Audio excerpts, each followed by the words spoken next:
Today, we interviewed Judy Brooks. This woman has so much energy and passion for what she does. Not to mention, she's owned multiple different businesses and sat on many different boards for entrepreneurship. Now, not to mention, Judy also owned and founded Blow Dry Bars. Not sure if you've heard of it, but I'm definitely sure you have. So let's dive into this episode to learn more about her passion and our purpose of why we do what we do. I've listened to multiple, podcasts, the FW podcast, when they had you on there. It was I almost got emotional I want to say, when I was listening to that podcast, because it was talking about that resilience of being a business owner and really realizing like your why of what you're doing, and then figuring out, like, with the pandemic, like, yes, we're all going through our struggles, but really realizing like this isn't going to put me down. This is going to make me stronger at the end of the day. And when things do go and open again, we're going to be better than ever, and trying to kind of shift our mindset that way. Yeah, no, thank you. Thank you. No, I feel like, yeah, I mean, we don't have a choice. We think we have a choice, but we don't. Yeah. So given that, the only choice we do have is how we're going to receive what's going on. That's the only choice. We don't have a choice of what's going on. It is just going on. So our choices and how are we going to receive it and what are we going to do with it and how are we going to let it impact us in our well-being and others around us. And on the days that it does impact us, then our is to be gentle with ourselves and go, oh, tomorrow's different, you know? Absolutely. Yeah. And I think as entrepreneurs, we're used to being in control. So that's where that. We're used to thinking we're in control. Yeah, exactly. It's not the same thing. Yeah, we've got this idea of, we control our own destiny, we control our life. But like I said, if nothing else is proven, is the control that we do have is the control to which we show up for people and ourselves. That's it. Nothing else. And as soon as we get that, then life becomes a little bit easier. Mm-hmm. We don't our suffering is our own choice. Yes. Pain is not always our choice, but suffering is, Yeah. And I think that's what kind of hit me when I was listening to the way you were talking about that and the choices we can make.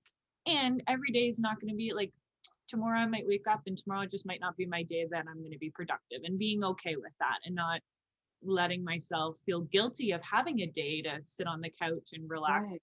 binge Netflix or something. Right. Like, and who told us that day was actually less productive than another day? Like, that's a whole relationship we have with this idea of productivity and what's right and good in the world versus, I mean, I don't know. I imagine you can remember being a kid and not feeling well, and maybe your mom hanging out with you, lying beside you on the couch or sitting beside you, and she didn't feel productive in that moment, but that was the most important thing she could do. Absolutely. Yeah. So it's so funny, hey, how we have this idea of like, is a clean floor more important than, that moment we spend with a loved one? Probably not. Well, and also I think there's that whole culture shift where people, it's that busyness, like the busy, like, Right. work's crazy, this, and It's like a really, badge of honor. yeah, exactly. Yeah. Exactly. No, it's not. It's a badge of, and again, who decided that was honorable? Who decided busyness was honorable? Yeah, And exactly. And I think with the the pandemic, other was not. people, yeah, and people are setting back a little bit and really realizing what's important to them. And I think I've personally figured out like more of my why, of why I do what I do, why I'm so passionate about the beauty industry, and why I think the culture and the community and everything around it needs to be. I feel like people are hesitant sometimes to get into the beauty world. I don't know if you noticed that when you started the dry bar, like the glow. No, no, I don't. Maybe I wasn't paying attention. But also that I came from these like very, very serious, a background of going from respectful workplace and violence in the workplace and deep conflict. I didn't feel like what we were doing was any less important. I felt like it was just different. Yeah. Yeah. So tell me about your journey of where it kind of started in your whole entrepreneurial world, when, if that was like a spark when you were younger, or how that kind of started your journey. Oh God, yeah, no, I don't think that. I don't even think we used the word then entrepreneur. That wasn't a word that was, so present in vocabulary now. It wasn't any more than the idea of purpose was in business. I mean, innately some businesses had it, but it wasn't articulated like it is now. So no, my first company, I think I started when I was 20, 4 maybe, is it was like, it was, I saw a problem. I thought I had something that was a good solution to it. And I had a, 2-year-old, a 3-year-old, and it was necessity. It wasn't scarcity at all. I didn't feel scarcity, but I did feel like there was, a kid to feed and a life to have and all those things. And right in front of me, I saw um, this market where my first company that I started, co-founded and CEO'd for 12 years was around neck and back injuries. And at the time, we were very resource heavy here in BC, even though it was a North American company. And yeah, so there was the idea of we could go in and change the risk of injury within an organization. We saved them a lot of money because of how it works with WCB, but also we changed lives, because somebody in pain, to get them to the point that they're not in pain, not only affected their work, it also affected their families and their own sense of well-being.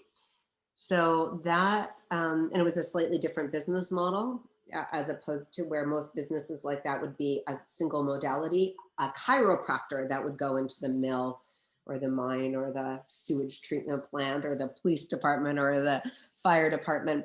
As opposed to that, it was, we came from multimodality. So we weren't single modality. We didn't believe any more than we just believed in chiropractor and physio. It was just like, what can you do to take responsibility for your own health with regard to your neck and back? And what simple things, because we were dealing in primarily a blue collar environment. And so asking them to go for a run was ridiculous. So what is it that you can do? What was it that accessible? So that was great work. And I took that business model and started as I exited that company called Body Logic, and co-founded and CEO'd something called Proactive Resolutions for about 8 years. And we took the same business model of not a single modality, and we worked with companies around respectful workplaces, deep conflict, like 140 people in a room around conflict. That wasn't the norm, but that up to the norm was about 40, and violence in the workplace and risk of reoffending, reviolence.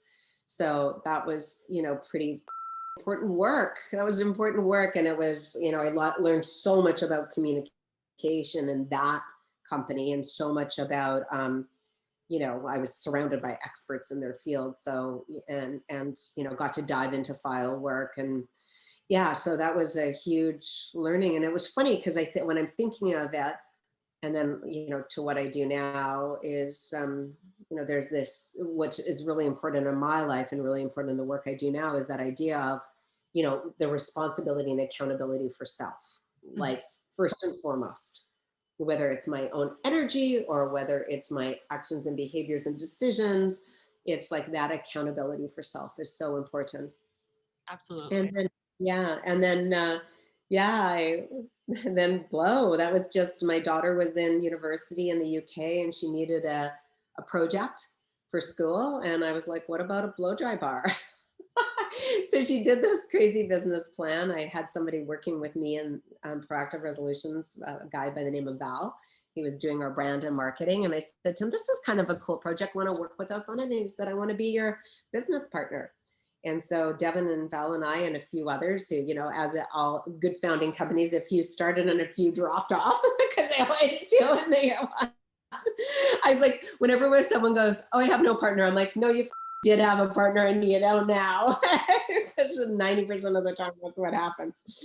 And yeah, and that was just a huge brand. As you know, it was like first to market, was a brand heaven. It was such a fun brand, and it was such a fun culture and environment to build out. And, it wasn't about, to your point, like, I don't see it being as the beauty industry. I just thought it was like we were providing confidence and peace of mind, because people, how like it gave people back some time. It gave them back some confidence. Yeah. And yeah, so that's how we viewed that. And yeah. So as we exited that, I started to get into more working with companies and boards, and started more in brand and strategy and morphed into them for the last 10 years, in addition to whatever I've been doing, working with company or with board, is running these immersions for individuals. Their companies may or may not pay for it, but the individual themselves comes forward and says, I think I need to spend a little bit of time on myself and Mhm. understand myself. I think it's for people that are really seeking, exploring themselves and wanting to be kinder and better people in the world. Yeah, And we that's all what I think need. there is in the end. Yeah, absolutely. And I think too, with all the different places and industries and everything that you've touched on, it's a beautiful segment and into doing something like that for other businesses and other individuals, like you mentioned. Yeah. And then to top that off, I have that I have had the privilege of access to that knowledge, and then time in seat over and over and over, and even when I was with FWA, went off the board to CEO, all of a sudden you get this. I think my one of the things that's always been really prevalent is that the numbers. Like when Mhm. I was in Body Logic, I would see like 700 guys in 2 weeks. So that pure data of, if this shoulder's down and they're wearing their wallet on this side, then they're probably going to be tight on their glutes that way. It's just pure data. It's the same when you're in conflict and you're seeing groups of people, not just one on one. You're starting to see patterns and sort of understand like deep philosophies of people. And then, like I said, every experience I has given me access to the data of people in some way, Mhm. the data of people, whether it was their bodies, their heads, their hair, their heart, their confidence, and that is really, that has been the gift, I think. That, and at this point, that people will sit with me in their transparency and their truth, and I just heard this lovely word in this podcast, call on me to hold them accountable to themselves, Mhm. and let me do that, and trust that I still, even in their worst moments, see, their brightest of light. So yeah, I think that's just fucking, yeah, it's just an honor, to be honest with you. It's just like, whoa, I wait, even on the days that I am tired, I think, oh, um, I'm not exhausted. I'm so full in Dharma, in full purpose. Well, and I think people feel that. Like, that's what I say about this podcast. It's like a passion project because I jump on these meaningful conversations with individuals and I just feel like a surge of energy when I get off these calls or even during the calls, right? And some of the individuals we've spoken to, it's been like mind-blowing of really learning and having those conversations about what they're doing and why they're doing it. I think, to your point, that passion and that energy behind it, that is your calling, right? When you figure out. Flow, it's Dharma. It's like when you feel that, when you wake up in gratitude and go to bed in gratitude because of what you get to the doing of the day. Mhm. It's just amazing. Absolutely. Yeah. In the back of my mind, I always knew I wanted to be a podcast host. I always wanted my own podcast, having meaningful conversations with individuals and really wanting to showcase that on a platform, but not knowing where to start. I feel like many of us are held back because we don't know where to start, but Buzzsprout was definitely the place for me to start. I did lots and lots of research about this brand, as well as how amazing their customer service was, the detailed YouTube videos they had to offer, as well as just simple. So simple. You don't need to be a tech whiz to run a podcast because Buzzsprout has made it simple for you. Now, Beauty Behind the Brand has made a link below where you can actually earn a $20 Amazon gift card after your second paid invoice has gone through once you sign up.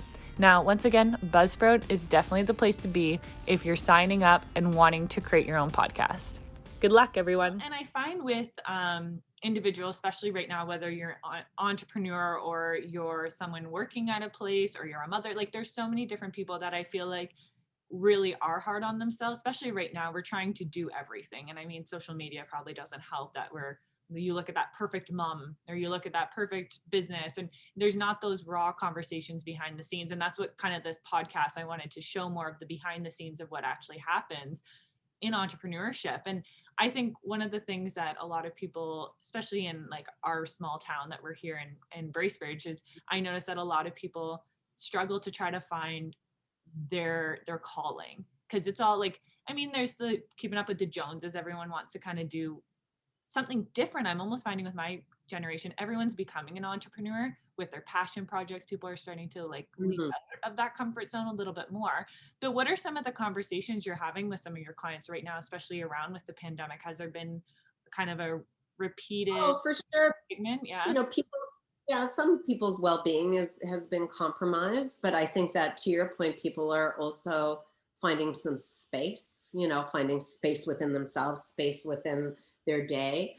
Um, I think that I think in some ways for, it has, there's been some awakening or some further awakening or awareness around things. I mean, my biggest thing is, you know, as we go to get our vaccines, as we go to move back in the world, is the why. Yeah. Like, what are we, and by the why, I mean, if it's just so we can travel to Europe, then we should really, it is, you know, it's all about what am I doing that I'm considering deeply as opposed to just on automatic with.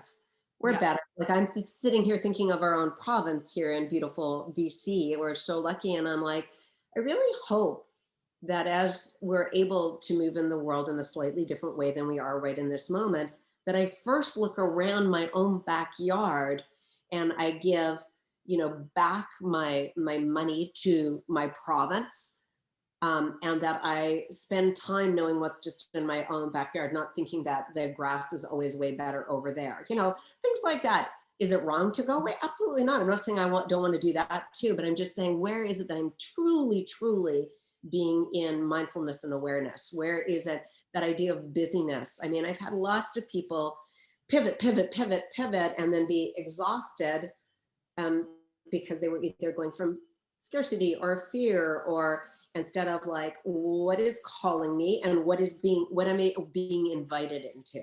I What love is calling me? What am I being invited into?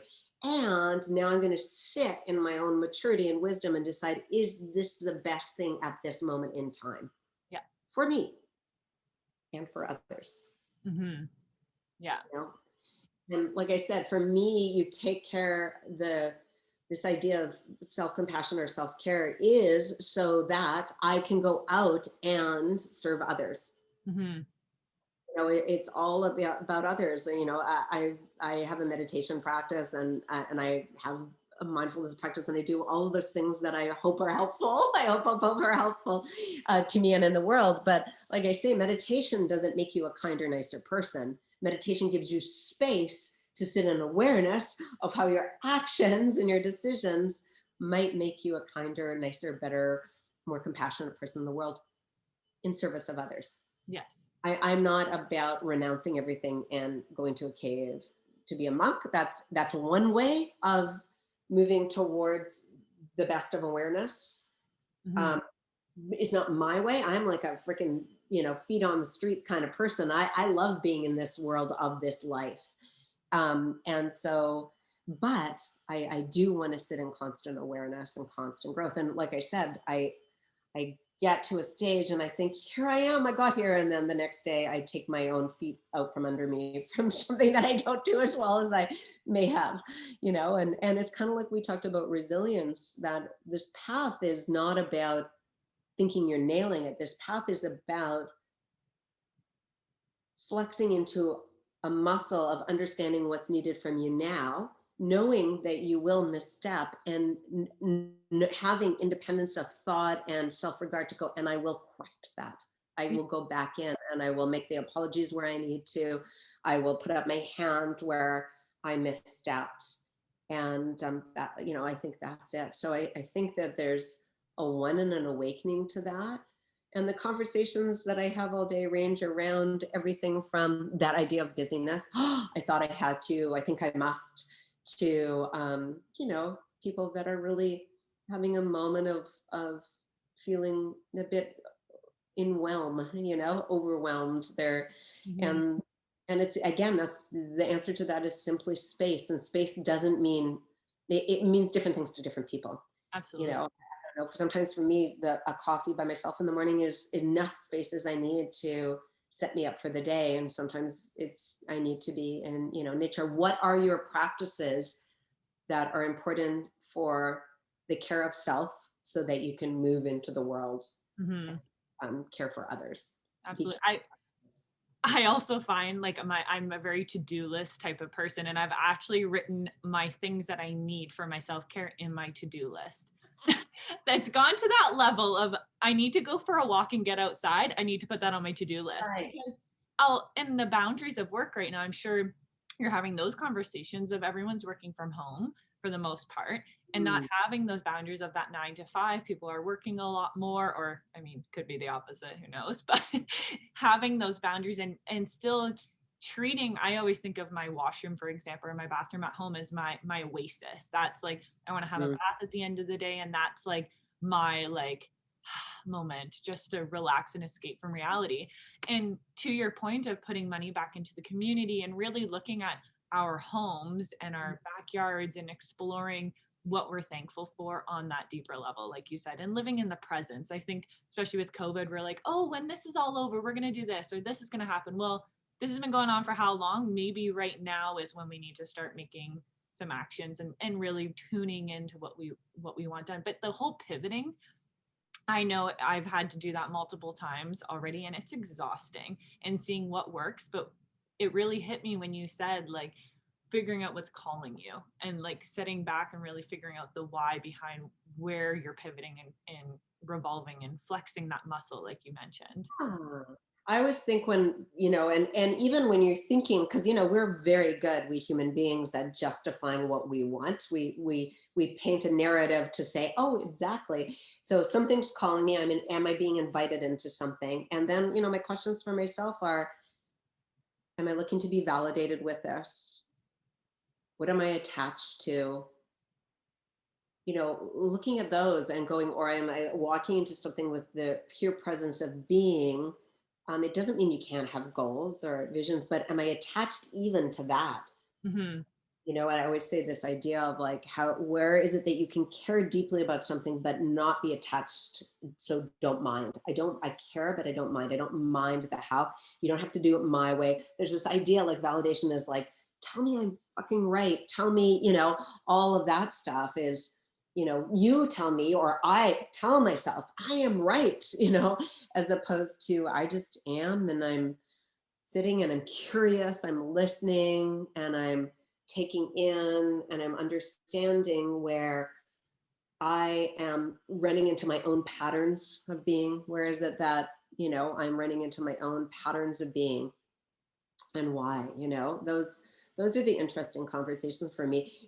On the business part of it, the interesting conversations are of resilience, of people going, huh, and really starting to go back to the idea of, not can or should, but will we, not can I or should I, but rather, okay, now will I? Is that my choice? Is that what we're choosing to do as a company? Is the idea of, there's all of these archaic systems that still serve us in so many ways, but we need to start pushing against all of them. And my beauty in things like the forum, like FWE, or in my community, is that I have so many people that are younger than me around me that I'm constantly learning. I might have some wisdom, but I reckon it's always going to be every day I have to sit in what I think to be true is probably not true anymore. Yeah.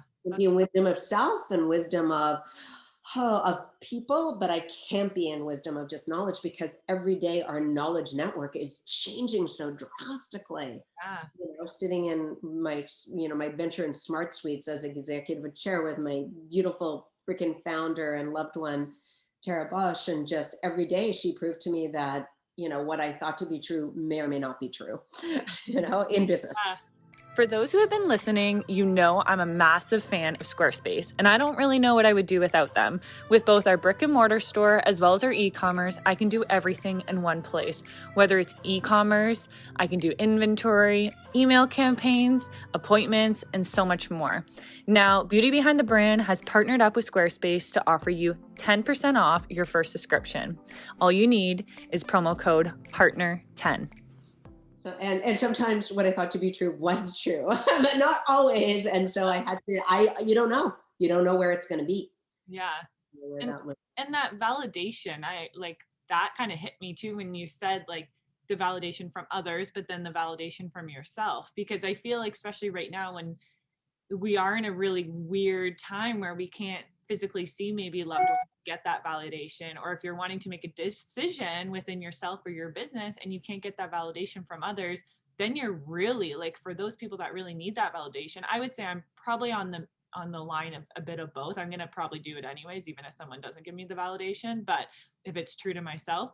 But I think that's a huge thing that people are struggling with right now, is because everyone's kind of in their own little.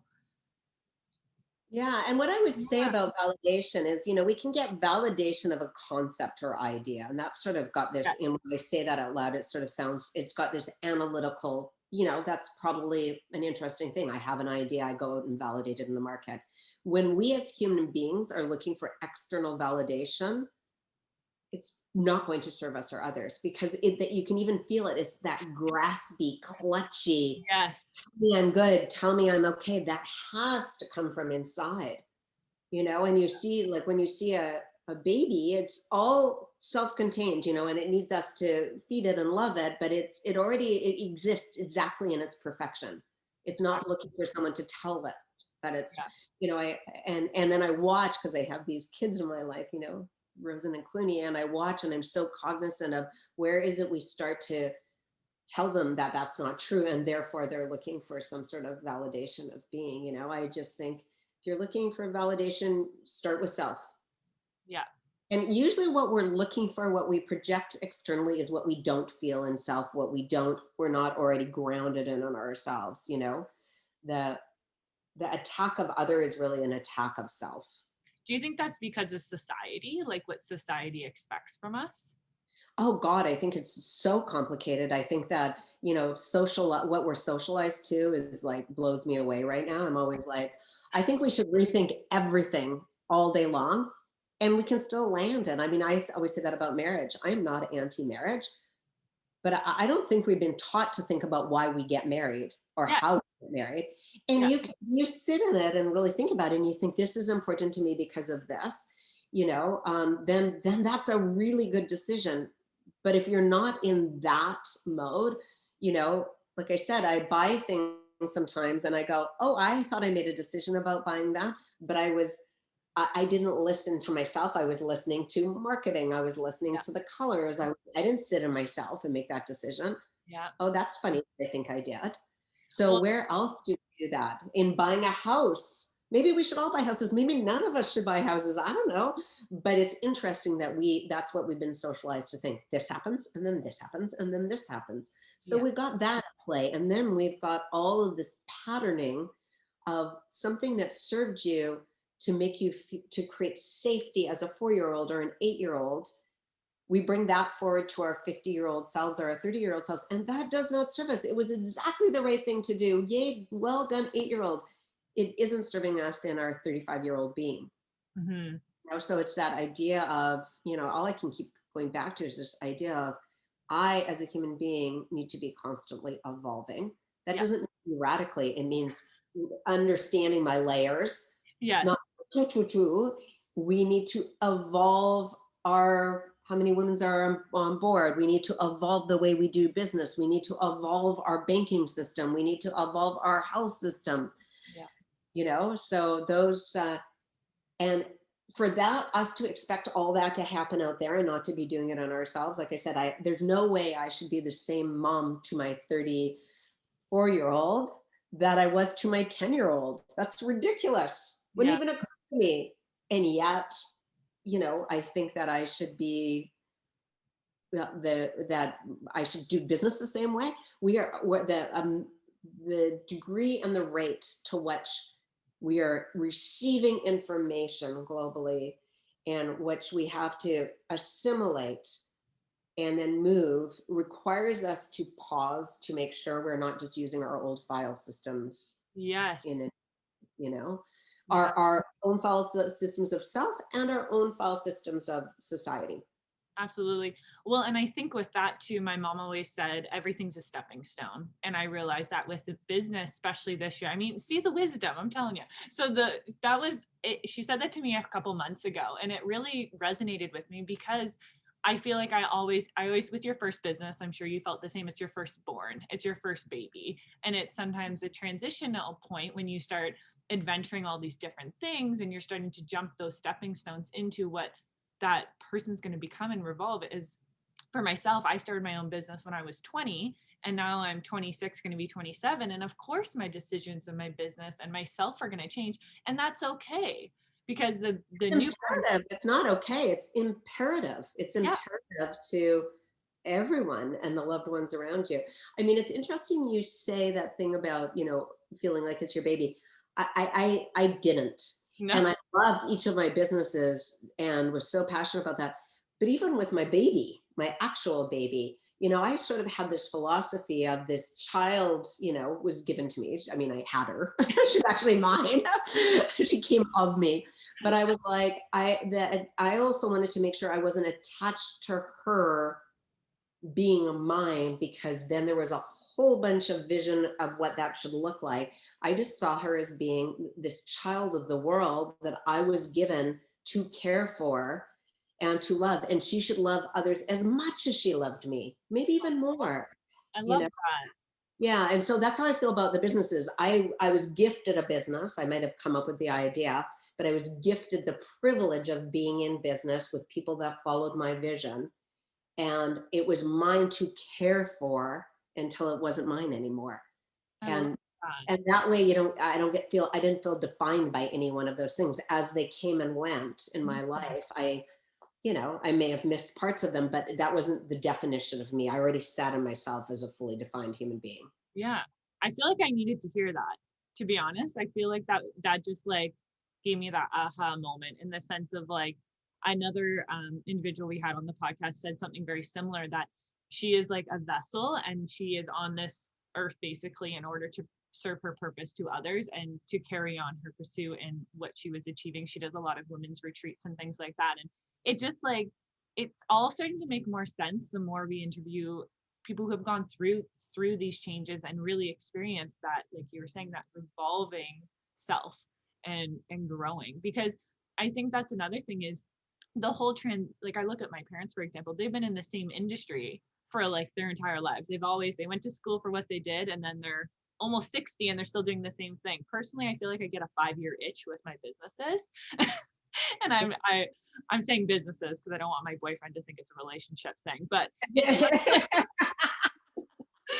it's one of those things that I think it is that stepping stone. I'm thinking it's like that 5-year stepping stone of And even that idea of relationship, and please, boyfriend, I'm not saying this to him, is that idea that we're taught that we're taught everything is forever. In fact, nothing is forever. yes, it, exactly. that's such a lot of weight on someone. Whereas, I think in relationship, in intimate relationship, I'm like, Yeah, how I show up today, it means that we can have tomorrow. exactly. This is a done deal. So whatever I do now, this is a done deal. That doesn't give me a lot of responsibility of self for that. So I can have the idea that this love of feeling that this is what I want. This is what I see in the Yeah. future. But what actually proves the future is my actions today. Well, and It's to your the point, idea that I have a vision. exactly. And your point to marriage too. Like I've never been the type that wants to get married, have kids. Like, I mean, eventually, but it's not been, when I was a kid, I always played store and was a store owner. I don't think I ever had like a baby that I carried around, but it was one of those things where I think my relationship with my partner is so amazing because we treat every day as like it's a special day to us. And we did long distance for a long time as well. So for me, just to wake up beside him every morning, like that to me is like one of the best things. And I think people take things like that for granted possibly, and nourishing those relationships, and like you said, like living in the present with that, instead of thinking, oh, once we get married and have kids, things will be better, or when this happens. When we buy a house, when we have this kind of marriage. But it's not even be better. It's like, that is living in a future state instead of ensuring that you are showing up in full presence for that person right now. Yeah. You know, and I think that that's a real, so I think there's so much that we get to explore and understand. And like I said, just the definition of self is how you show up as a human being. It's not what you show up doing. Exactly. Now for business, now talking about that for being a boss or being a manager or something like that, do you have any tips or tricks that our listeners can kind of use those same things? Yeah, I would say, the first thing is that pause. It's that giving space when someone comes towards you and they're, as a team member, or a problem comes towards you, giving space. Yes. And then being curious, and then sitting in that moment where, as the owner of, you do need to make decision, but making sure that the curiosity has given you, and then you sit in decision, and you do that with grace and a non-attachment. And I think, do not think that you can grow as a leader unless you start exploring yourself. Yes. You cannot, because all the time we are impacting. So we have to be aware of what I call energy, but energy is the way I'm speaking. It's the way I'm moving. It's, the cadence to which I'm talking. It's all of those things. So I would say your primary responsibility is to do some work with and for yourself, on yourself, and then it's to elevate to others. You don't, like I said, I thought of my entrepreneurial, ownership moments as being moments of huge privilege, because people decided to help me articulate a vision I had. I mean, they were in servitude to that vision. Doesn't matter, I was paying them. They came along for that ride. Mm-hmm. They allowed me that.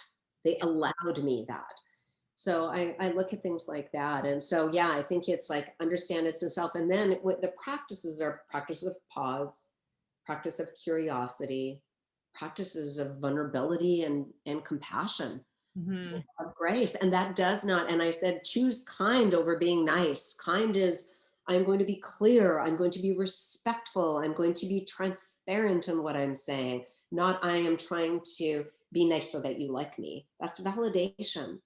I think those are all so be kind, not nice. You can be nice in a grocery store, be nice all day long in a grocery store, but be kind. Don't look at be nice, be of other. And realize that this is not, it's not up for you. This life, I believe, is about just continually going, how is it that I serve others?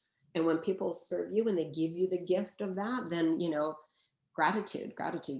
So grace, compassion, vulnerability, independence of thought and feelings, but deep curiosity, and recognize it, in the end, it's all about, on any scale, on this scale of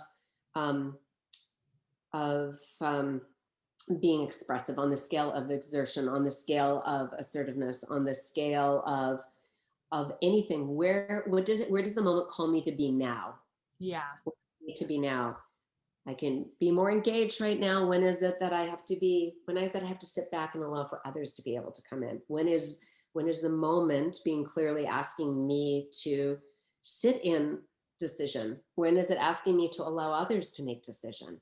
Those are, that takes real awareness. If you're a busy person like most of us and forget to take your vitamins every morning, Cara Vitamins has made it extremely easy to remember. What I personally do is I just put the box beside my coffee maker, because we all know I can't forget my coffee in the morning, and I make sure that my everyday vitamins are ready to go, either if I'm on the go and/or I throw them in my purse. It's a great way to keep them all in a compact space, as well as keeping your cupboards and cabinets clean and simple. Now, with my promo code capital NME7GR, you will receive 50% off your first order.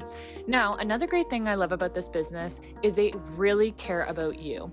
Now, when you go online, they're going to ask you questions of why you need vitamins or what you're really needing in your everyday life. Personally, we all need a little bit of extra energy, maybe some extra magnesium, things like that. And this is a great way to keep the questions out of your mind when going to the grocery store and or a drugstore to pick up your vitamins. Now, once again, that promo code is capital NME7GR for 50% off your first order. I think it's being clear to I'm going to use an analogy because I started horseback riding again. It was something I did as a child and I'm getting back into it again. And I almost noticed that I'm on a quite young horse and we're doing a lot of training with him. And I notice when I'm not clear on my decision of what I'm making him do, he's like, oh God, we're like, she's half committed, what's going on? And I think of that analogy because I think of as a leader or someone who's allowing something to come in, that love and care and that kindness. I feel like it's very much similar to horse training in a way, because they're so engaged in your emotions and your feelings and everything. So if I'm sure about something, he's going to be like, hey, I'm jumping on board with you and we're going to do this together. Right. And then that's such a beautiful one. And then once you have been put in the driver's seat, in this case, someone has said to you, please go ahead. And if you were insensitive to when maybe that horse's feet were starting to pick up speed that was unwanted, like they were tripping or falling over something, if you just kept saying, no, you're going to do what I do no matter what, that is you not being in awareness of what's going on with other. Exactly. So I think of that or when a horse shies away from something and you keep pushing it back instead of looking, is there something that they're shying away from that I need to pay attention to? Yeah, a precaution or a safety. Yeah. Like here in Whistler, I've gone horseback riding and there's a bear. The horse sees the bear before I freaking see the bear. And it's like, we're not going to go near the bear. And I'm like, we're going there.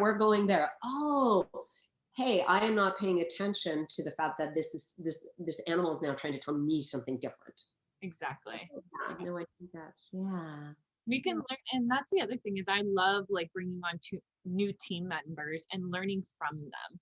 I feel like as a lot of, I look at my dad's generation, for example, he's so I'm the boss. This is how it's going to be done. But I'm talking about your dad on air, dude.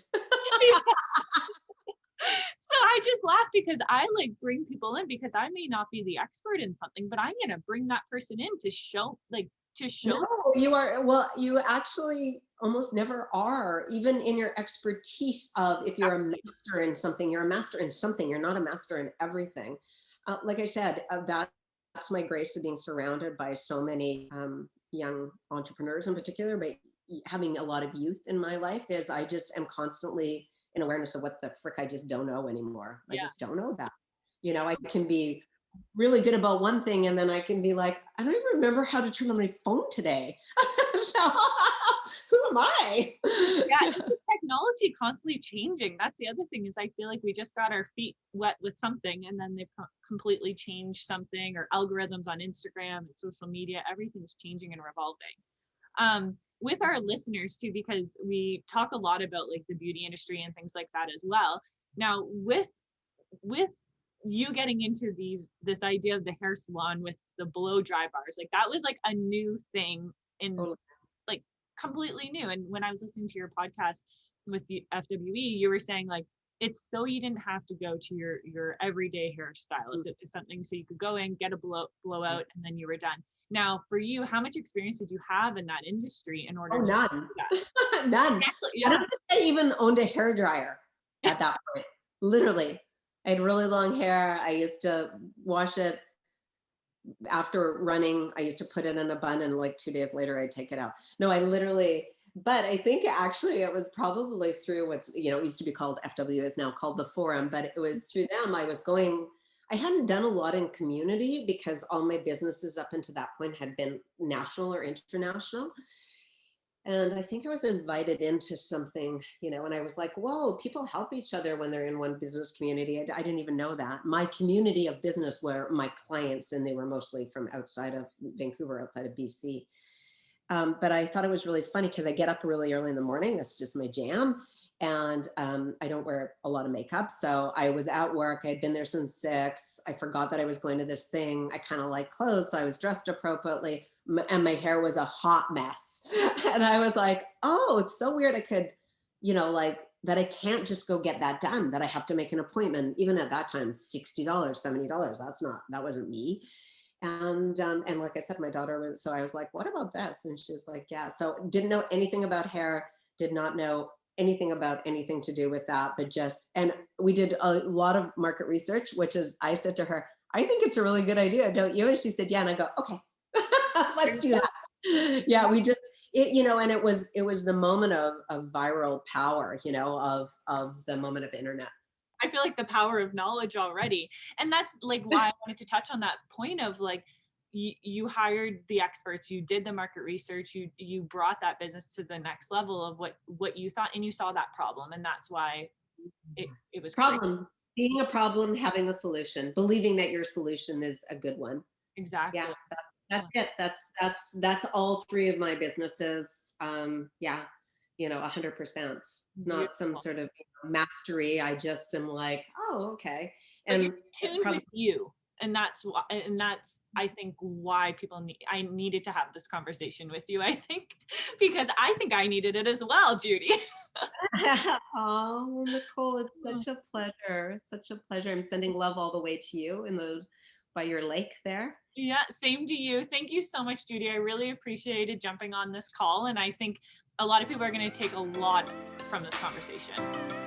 Lots of love to you, Nicole. Take care. Have a lovely day.